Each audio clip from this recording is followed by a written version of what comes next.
राधे राधे दोस्तों, आज हम लोग ईश्वर का धन्यवाद कैसे करें ये जानेंगे और धन्यवाद करने से कैसे हमारे जीवन में वह चीज बढ़ती जाती है जिसका धन्यवाद हम ईश्वर से करते हैं।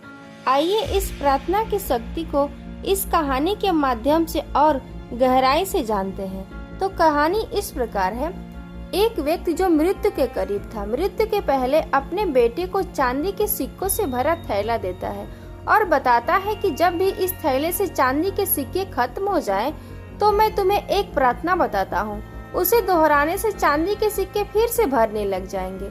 उसने बेटे के कान में 4 शब्दों की प्रार्थना कही और वह मर गया।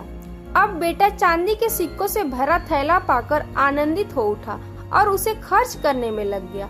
वह थैला इतना बड़ा था कि उसे खर्च करने में कई साल बीत गए। इस बीच वह प्रार्थना भूल गया। जब थैला खत्म होने को आया तब उसे याद आया कि अरे वह 4 शब्दों की प्रार्थना क्या थी। उसने बहुत याद किया, उसे याद ही नहीं आया।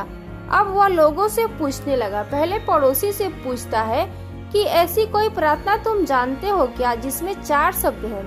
पड़ोसी ने कहा, हाँ, एक 4 शब्दों की प्रार्थना मुझे मालूम है।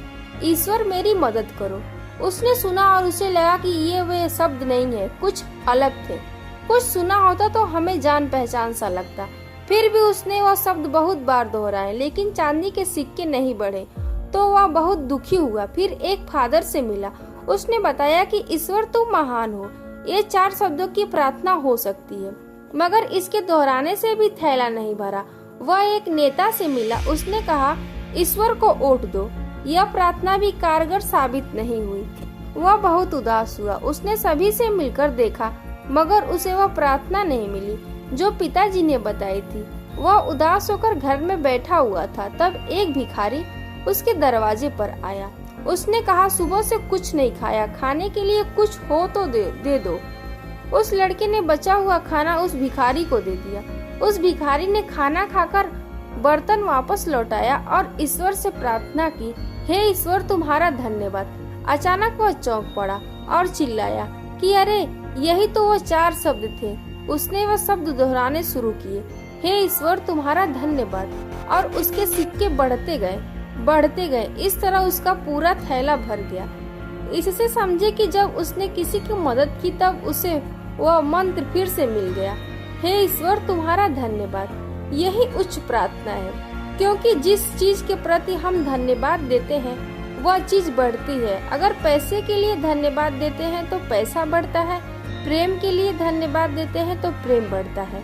ईश्वर के प्रति धन्यवाद के भाव निकलते हैं कि ऐसा ज्ञान सुनने तथा पढ़ने का मौका हमें प्राप्त हुआ है। बिना किसी प्रयास से यह ज्ञान हमारे जीवन में उतर रहा है, वरना ऐसे अनेक लोग हैं जो झूठी मान्यताओं में जीते हैं और उन्हीं मान्यताओं में मरते हैं। मरते वक्त भी उन्हें सत्य का पता ही नहीं चलता।